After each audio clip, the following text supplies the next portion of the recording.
What up, my fellow Knicks fans? This is your guy Marcellus Ease, and don't panic quite yet. Now, after another lackluster performance against the Cleveland Cavaliers, pressure is starting to come down from Mr. James Dolan as he sent Scott Perry and Steve Mills to the post-game conference to address the media. Now, all this kind of confusion kind of stems from the Knicks not addressing their point guard situation, as right now we're dealing with Elfrid Payton with a hamstring issue and Dennis Smith Jr. dealing with a family issue, and he's working his way getting back into game shape to make his reappearance.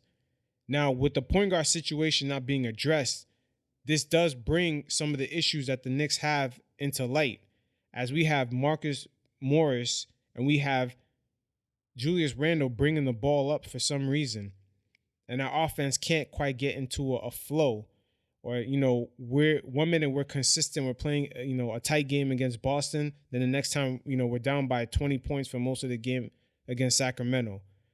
Some of the Knicks issues kind of stem from the guard play. We don't have a point guard to dictate the pace and to get guys, open looks, according to the flow of the game. So Steve Mills and Scott Perry addressed the media, and you guys check it out, and I'm going to touch base. We just felt like, given that this is our 10th game, we felt we had an obligation to come and speak to you guys. No, James Dolan is actually the one that probably most likely put the pressure for them to do that. He was in attendance in this game, and he actually was disgusted and left midway through the game.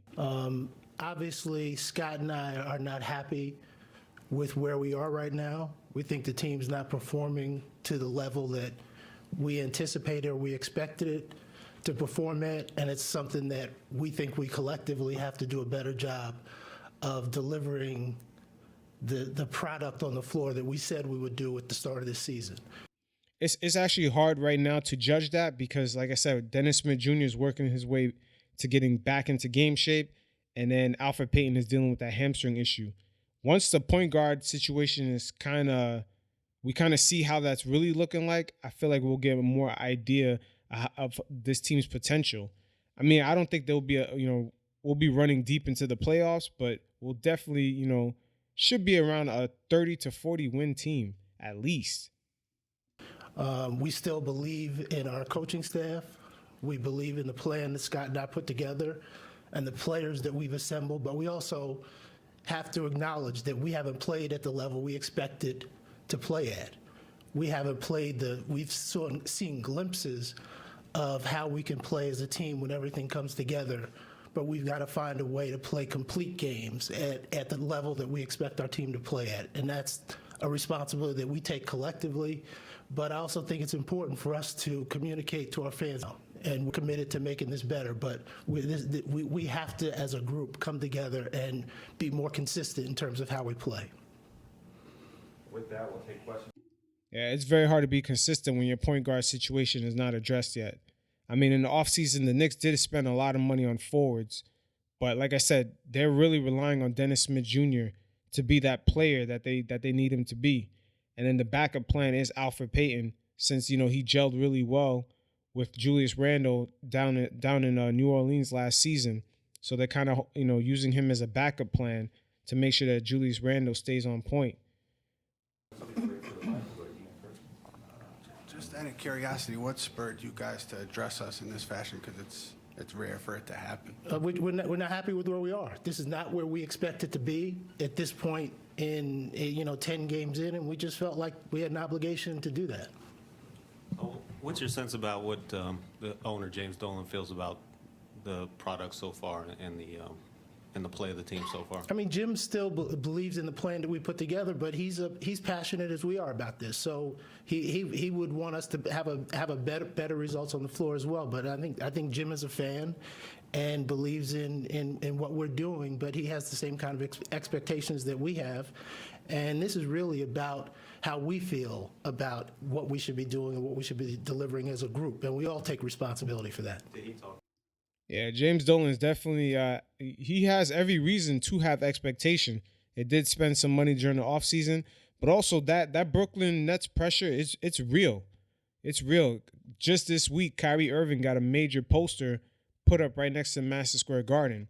And with the Knicks this season, hopefully they go in the right direction, because if not, it'll be a bad way to open up next season with the Knicks trending down and the Brooklyn Nets getting Kevin Durant back.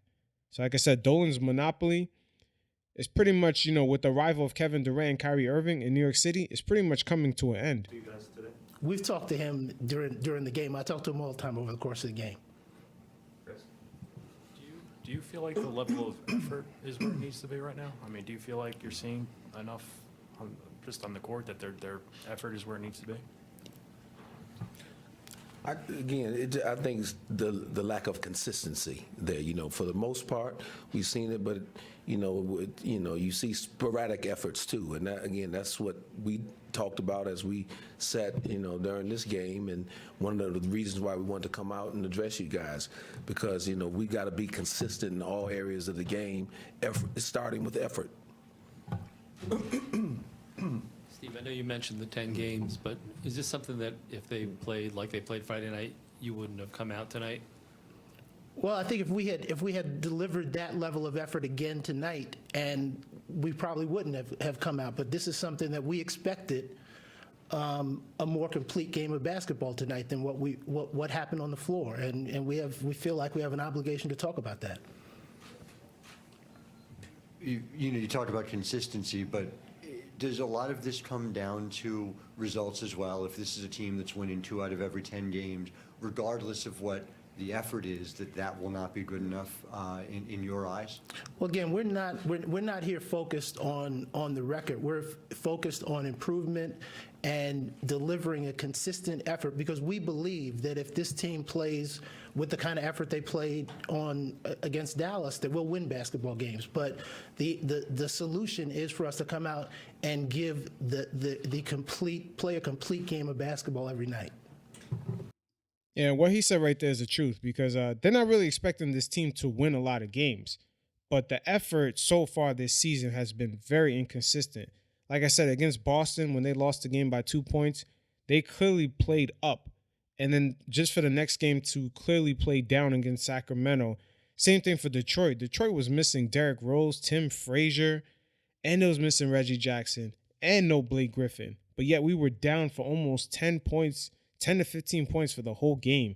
It's just the consistency is off as far as, effort, especially against teams that are dealing with injuries and have to travel to play against us, and we're still losing these games.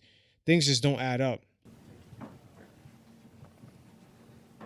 For either of you, how difficult was tonight to watch, given the big win on Friday in Dallas? I mean, obviously it was difficult. What you want to try to do in this league is stack consistent efforts.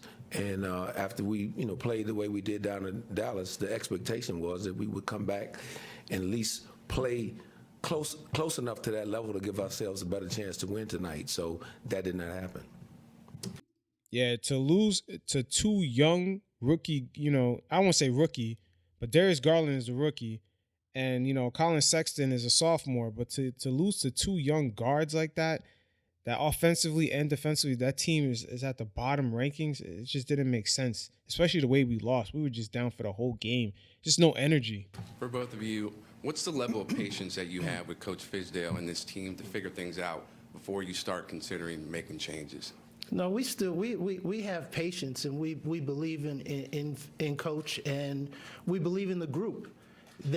Yeah, they have patience right now because Elfrid Payton and Dennis Smith Jr. aren't playing. So the point guard situation is kind of funny right now, especially with Frank and a rookie guard and RJ Barrett just basically pretending to be point guards. But the next couple of games, especially if these two come back, is going to be very major on David Fizdale. They're going to be grading him very heavily on these next couple of games when these two guys return, especially if Peyton returns, even if Dennis Smith Jr. doesn't return right away. Just when the Knicks have a true point guard, they're going to be judging Fizdale and the Knicks very hard. And Fizdale is going to have to be on point these next 2 months. It's going to be very crucial for his career right now, especially with the Knicks. That we put together, but we also know that, as Scott and I both have said a number of times, we need to find a way to have a consistent level of effort and execution that has to pull itself together. It's not good enough for us to play well for 2 quarters and then play poorly for 2 other quarters. What we have to do is find a way to play consistent basketball. And we believe in this group, and we believe they're capable of doing it, and we've just got to find a way to get them there. I guess just for both of you guys, what's preventing this group from playing with that consistency that you want to see? What do you see? What's your analysis there? Can't put my hand on what's preventing it. I think a lot of times, when you bring a lot of new guys together, we realize it might take some time with guys having to learn how to play with one another. Especially if you have no point guard. But again, as we move forward, we're going to expect to see that improve. I think the willingness is there on the players' parts. It's just trying to figure out and adjust to playing, here in New York. And just to playing with one another. So that's what we're going to be looking for. Again, we've been below the line to this point, but hopefully this next stretch of 10 games that we'll get above that line and have more consistent results. Scott, you just said it that it takes time for a group to come together when you've got this many new faces, but during the NBA season there's so little time for practice at this point. So where do you guys start in terms of the plan and what you want to see? Well, again, I think, you take advantage of as much film time as you can, as much together time as a unit. And our coaches, they do a good job of spending a lot of time with these guys, instructing them on the game plan, individual development. We just got to keep, pounding the rock, if you will, until it finally takes over. And so that's what we're going to continue to do. And every opportunity we do have to practice, we're going to practice hard. We're going to practice to get better and to practice to establish more consistency. Now, the elephant in the room is the point guard situation. I'm surprised that none of the media members asked about, the point guard situation. When Elfrid Payton comes back, Dennis Smith Jr. comes back, if that's going to be something that's going to help them get more consistency. I'm surprised that just wasn't mentioned at all during the press conference. But it's fairly obvious to me that James Dolan sent these 2 down to speak to the media. That, basically, I believe Scott Perry would have probably handled it privately, but this is obviously, pressure from ownership. It's kind of a little awkward at this press conference, but it is what it is. Hopefully the Knicks do improve. And like I said, most of the season, especially for David Fizdale, it's pretty much relying on Elfrid Payton coming back healthy and Dennis Smith Jr. actually showing some of those improvements that he made over the summer, especially with his jump shot and his physical conditioning so he can play more defense.